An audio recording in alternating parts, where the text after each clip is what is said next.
Guys, আপনারাও বাসায় বানিয়ে নিতে পারেন সুন্দর অ্যারাবিয়ান খ্যাপসা। চলুন দেখে নিই। প্রথমে চাউল আমরা 30 মিনিট পানিতে ভিজিয়ে রাখলাম। একটা পাত্রে হালকা পরিমাণ তেল, লবঙ্গ, তেজপাতা, ডাল, এলাচ দিয়ে কিছু সময় নেড়ে পেঁয়াজ কুচি দিয়ে নাড়াতে থাকবো। আদা বাটা দিব। আদা বাটা দেওয়ার পরে কিছু সময় নাড়াবো। নাড়াতে নাড়াতে যখন কালার চলে আসবে তখন আমরা মাংসগুলো এক এক করে সব দিয়ে দিব। দিয়ে দেওয়ার পরে ঝাল, লবণ, হলুদ, ধনিয়া ও গোলমরিচের গুঁড়া দিয়ে আমরা সুন্দর করে কিছু সময় কষাবো। কষানোর পর যখন এটা আমার অধিকাংশ কষানো হয়ে যাবে তখন আমরা এখানে টমেটো সস ও টমেটো কুচি যোগ করব।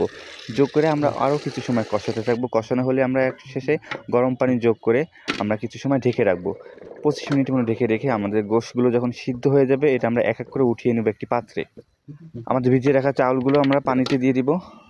একটা বাটি ঝোল, গরম মশলা ও গোলমরিচ দিয়ে মিক্স করে মাংসের উপরে মাখিয়ে ওভেনে রেখে দিব 20 মিনিট। তারপর আমাদের এটা হয়ে যাবে। এরপর একটা পাত্রে আমরা ঘি দিব। ঘি দিয়ে ঘিটা গরম হলে কাজু বাদাম, কিশমিশ ও কাঠবাদাম দিয়ে সুন্দর করে পরিবেশন করব। হ্যাঁ, অবশ্যই আমার চ্যানেলটি সাবস্ক্রাইব করতে ভুলবেন না। ধন্যবাদ।